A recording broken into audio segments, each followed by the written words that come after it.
This week's Evolving Energy focuses on the specific details of the Atlantic LNG contract and its impact on the National Gas Company of Trinidad and Tobago.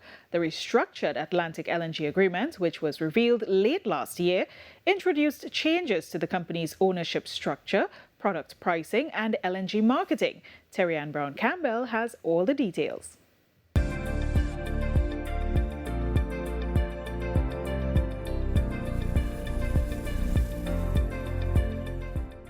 October 1st marked the first day the renegotiated agreement for this country's stake in the Atlantic LNG plant came into effect.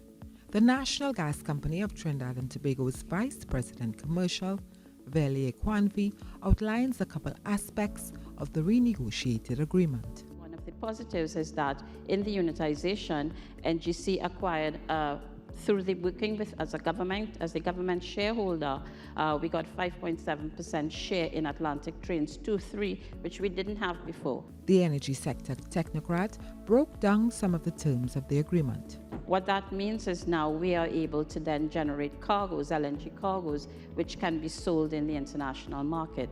The other aspect of the Atlantic unitization, which was important, was that the pricing that was agreed between the government and the shareholders was a price which was a basket of prices of international prices, which again is not premised on Henry Hub, but is premised on prices which could allow the price to then be a more robust price in terms of the revenue coming in. She noted climate change is pushing the globe towards more sustainable energy sources. If you look at the gas, as you know, Trinidad's gas supply power is generated solely from natural gas.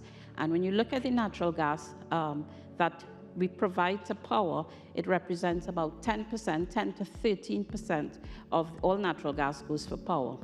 What that equates to? That equates to about 5 to 6 ammonia plants. Ms. Kwanvi quantified the impact of using gas for power instead of to power downstream energy plants. Ammonia price right now is close to $500 a ton. And if you take the ammonia plant of 500,000 metric tons and you convert that, that's $250 million per revenue you could potentially earn. The energy technocrat said the gas can also generate more foreign exchange. If we can reduce through energy conservation, because one of the challenges of climate change we're seeing is higher usage, higher demand for power.